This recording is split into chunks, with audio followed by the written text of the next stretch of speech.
অনেকদিন আগের কথা। কুষ্টিয়া জেলার এক সবুজ শান্ত গ্রামে এক দুষ্টু মিষ্টি রাখাল ছেলে ছিল।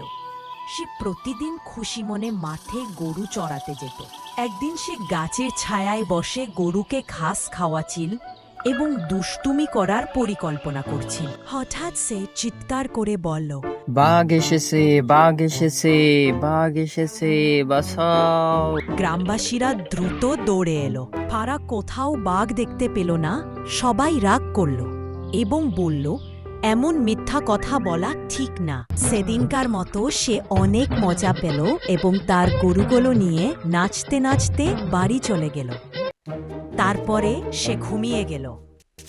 পরের দিন আবার সে একইভাবে চিৎকার করল। গ্রামবাসীরা আবার দৌড়ে এল, কিন্তু তারা কোনো বাঘ না দেখতে পেয়ে অনেক রাগ করল। তারপরের একদিন সে মাঠের পাশে গরুকে ঘাস খাওয়াচ্ছিল এবং বিশ্রাম করছিল। হঠাৎ সেখানে একটি সত্যি সত্যি বাঘ চলে আসলো।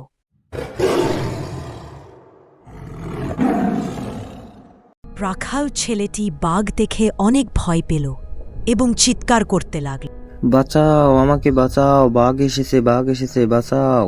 গ্রামবাসীরা এবারও রাখালের আশেপাশেই ছিল। তারা সবাই রাখালের চিৎকার শুনতে পেল, কিন্তু তারা মনে করল রাখাল ছেলেটি আজকেও মজা করছে। তাই তারা কেউ আর রাখালকে বাঁচাতে গেল না।